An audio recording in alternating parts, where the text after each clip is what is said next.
What's going on, guys? Welcome back to my channel. Hope you're all doing well and had a good Christmas. For anyone who doesn't know, I've had a copyright strike for allegedly infringing copyright. So I got a ban on live streams for a week. I think it's a hoax, to be quite honest with you. I can't think of anything I've used that's copyrighted. But there you go. We have to see out the week. So I'm just going to upload loads of daily pre-recorded videos for you until that week's up in about 4 days' time.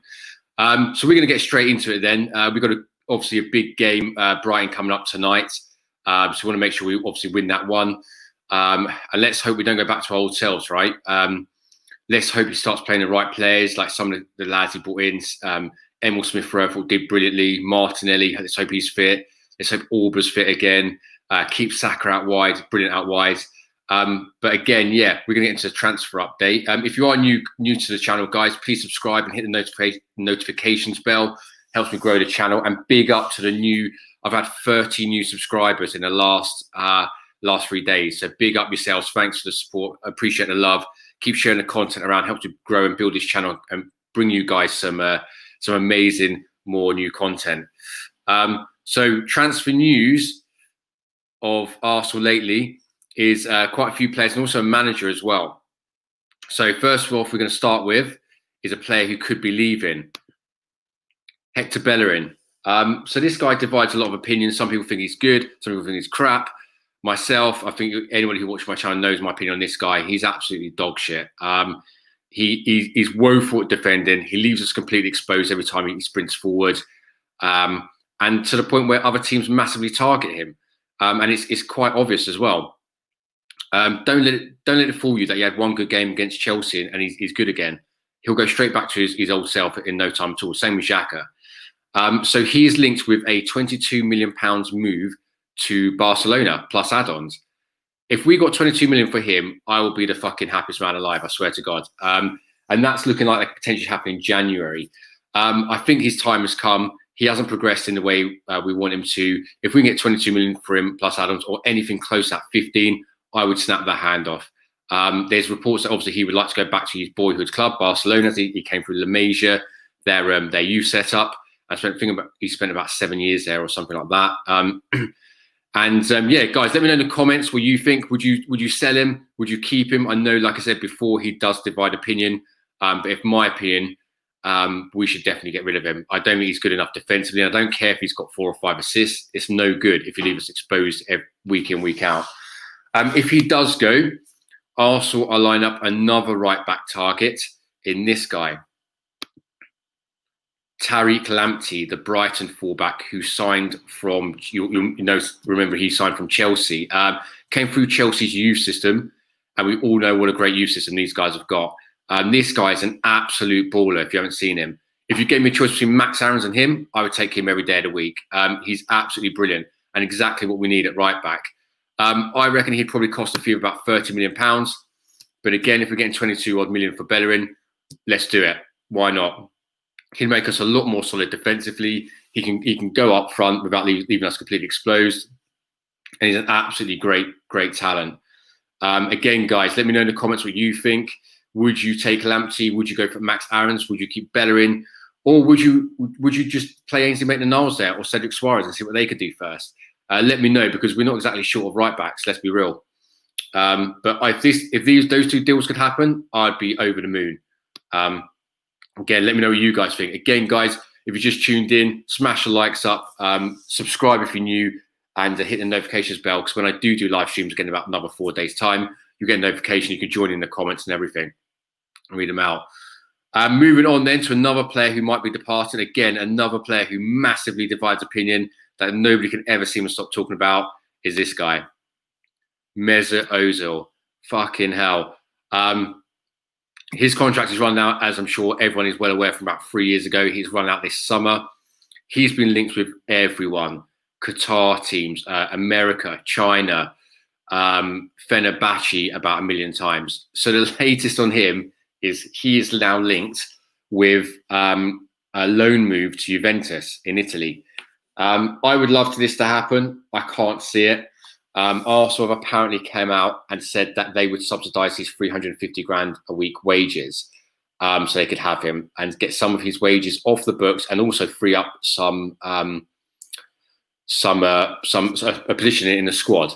So basically, for anybody who doesn't know, people saying we need to get signings in January. That's great. However, we're 2 men above the squad, which means we need to get rid of 3 players, whether on loan or completely, to get 1 player in. Does that make sense? So if we want to get 2 players in January, we have to get rid of 4. I think that's another reason why they're looking to loan out Saliba, or just loan out anybody they fucking can, really. They need to loan out at least 3 or 4 people so we can sign someone. Because if that doesn't happen, we're not getting anybody in. But like I say, some supporters don't really understand or seem to understand how that works. Similarly, in terms of Stan Kroenke, he can't just give us £200 million to spend. That's breaking FIFA fair play rules. You can only spend what you bring in. Plus, you can also only increase your wage bill by 7% each year, which means that we can't just go, which is why it's so important to try and get Mesut Ozil off our books, because to reap back that 350 grand. If you look at Socrates leaving on the end on a free, Ozil, Mustafi, who's the other one? Not Klasnak, I think he's got an extra year. The same Mustafi. Anyway, it's about 750 grand a week in wages just by them guys' contracts terminating. So that'll free up a lot of money in the summer. Moving on then, we're going to move on to this guy, German playmaker who signed for Borussia Dortmund from Leverkusen, Julian Brandt. So he's been heavily linked with Arsenal in a January transfer window in the last couple of days. So this guy, I'm not convinced that, if I'm honest. At Leverkusen, his stats were really, really good. I'll just read out some of his stats for you.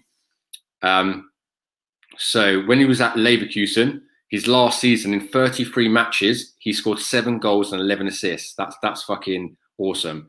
The year before that, in 34 games, it was 9 goals and 3 assists. Moving that on to what he's done since he signed for Borussia Dortmund. In 33 games last season, he scored 3 goals and 7 assists. Not too bad, but again, we could do a little bit more. But then this season, in 13 games, he's got 0 goals and 1 assist, which means he's massively nosedived, which is kind of why I'm a little bit worried about this guy in terms of why are they so keen? Why are they so keen to get rid of him so quickly after buying him? I know Dortmund do what Arsenal did under Arsene Wenger. They seem to get players and then sell them on, like Sancho. You can see they're holding out for like 110 million or whatever they're trying to deprive Man United of. But I'm not convinced of this guy. I think that if we get people in now, it has to be someone who's completely ready-made. No time for wasting around, because Arteta will get sacked in that time. We need people like Thomas Partey, someone who's ready-made, who can hit the ground running, who is an established world-class player. That's who I believe. Pardon me. That's who I believe we need to go for. I think if we go for this guy, again, I haven't seen a lot of him. Let me know in the comments, guys, if you have and what you think of him. But it does sound like we're taking a massive risk. And let's be real, we've taken a lot of risks and it hasn't really worked out well for us, has it? So in my opinion, I would probably leave this one. But again, let me know what you guys think. Personally, I still think Eriksen for 12 million. He's Premier League proven. He's only left a year ago. His stats were insane. He averaged 10 goals and 10 assists in his last 2 seasons in the Premier League. That's unbelievable. But again, guys, let me know what you think. And that leads us on nicely to the end person we are linked with, who is actually a manager. So again, don't shoot the messenger, guys. This isn't me saying this. I'm just reporting what's out there in the media and bringing it to you guys. So if Arteta doesn't turn things around, they are now looking at Rafa Benitez. I did a whole stream on this about a week or 2 ago about 7 potential managers that Arsenal could go for if Arteta doesn't turn things around. If you haven't seen that, go back and check it out. I put up the thumbnail now. That's the thumbnail in my channel. Go check that out. As you can see, there Benitez is in there. Rodgers, Den Haag, Simeone, Pochettino, who looks like he's off to PSG now, Allegri and Nagelsmann. But let me know what you guys think about Benitez. Personally, I would take him. I'd take him in a heartbeat. He's got a proven track record of winning stuff in England. He's won the European Cup for Liverpool.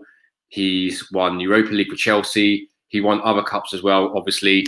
I know he's not probably the greatest manager in the world, but if things did go pear-shaped with Arteta and he didn't turn things around, I would take this guy. He's got a track record of winning in the Premier League and at the top level. So I would definitely take this guy. But let's see what Arteta does. He's, I'm Arteta out. I don't think he'll change things around. We've got a good run of games now. Brighton away. Who else have we got? West Brom then away. Let's go for the fixture list. We've got about a good 5 or 6 games before the end of January, and he needs to be able to turn things around. If he doesn't do it in his next 5 or 6 games, he's got no chance, because these are the so-called easier games. So we've got Brighton away starting tonight, West Brom away, Newcastle at home in the Cup, FA Cup, Palace at home, Newcastle at home, then again in the league. Then we've got Southampton away, and that's all brings us up all the way up to January the 30th when we play Man United. If he can't turn things around in those games, we've got no chance. But again, guys, let me know if you take Benitez or who you would take if not. Again, guys, smash the likes up, please. Put the comments, share the content around, subscribe if you're new, and hit the notifications bell, please. It takes me quite a long time to make these videos and upload them for yourselves. All I ask for you guys is just subscribe, notifications, and share it. It takes 2 seconds. We are going to finish off with a look ahead against Brighton. The team that I'm going for is Leno in goal. Let's be real. He picked himself at the moment because obviously we've got rid of Martinez. Right back, I'm going for Cedric Suarez. You all know I don't rate Bellerin, as I said previously in the stream.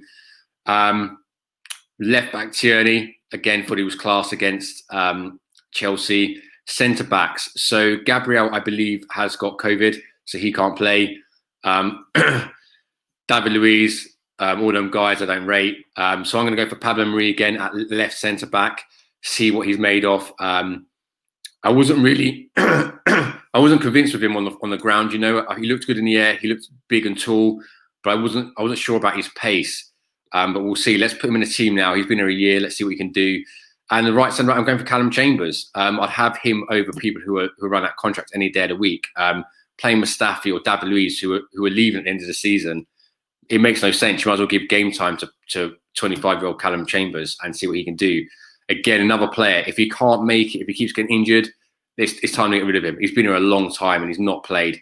He was brilliant last season before he got injured badly, but it's time now to see what he can do. And if he can't do it, it's time to cut ties. I'm sorry. But let's hope he can come in and do well. We also know Saliba's not eligible to play. Right wing, going for Martinelli. Baller, we all love this kid. Let's see what he can do again. Let's see if we can get some more goals. Left wing, Saka. For me, I've said many times on my stream, he has to play wide. He's great at crossing the ball, just like Tierney. He takes on fullbacks. He creates things like the goal for Alba against Southampton.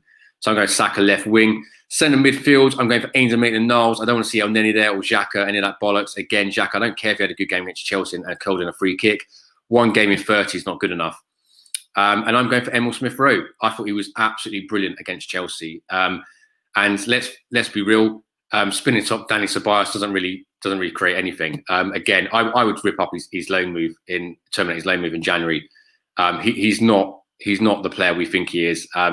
He's not Isco, who we'd all like him to be. He's just not. So let's put Emil Smith-Rowe in again, see what he can do, and hopefully he can have another good game. If that means we have to sub him again after 6-7 minutes, then fine. But let's see what he can do. Up top, I'm going for Aubameyang. Again, needs to play in the centre. You know, this left wing bullshit. He's not a winger. He's a goal scorer. That's all he does. And we said it in previous streams. That's literally all he does. If he doesn't score goals, he doesn't do anything else. Let's put him in the middle. And with him, I'm going for Bellerin. I find it a really strange decision from Arteta that he's letting his contract run down so he can leave on a free at the end of the season, who's now linked with Liverpool. How gutting would it be if he walked to Liverpool on a free?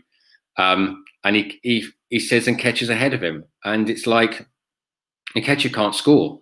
Bellerin scores pretty much every time he comes on, or at least looks like he's going to. I didn't get it. And to not even make the bench when we were allowed to name 9 substitutes in the last game, doesn't look good, does it? Or not for Bellerin anyway.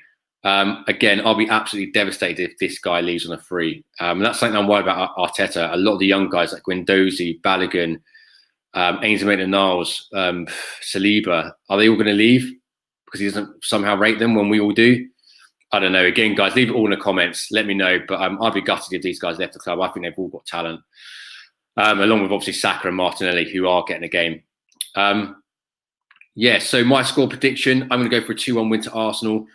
I'm going to be positive for once, and let's see if we can get the win and carry on the good result from Chelsea, and then let's go on a run. We need to get this run together in January, because if we don't, then we're hitting Man United, Villa, Chelsea, Man City, Liverpool, Tottenham, and it's going to end up bad. Again, people who think that we can't get relegated, I'm sorry, but we can. No club is too good to go down just because their name's Arsenal or whatever. Again, guys, thanks for tuning in. Please stick a like on the video. Please share the content around. Subscribe if you're new and hit the notification bell on. And I'll do another recorded broadcast probably later on tonight after the Brighton game. Until next time, guys, take care. And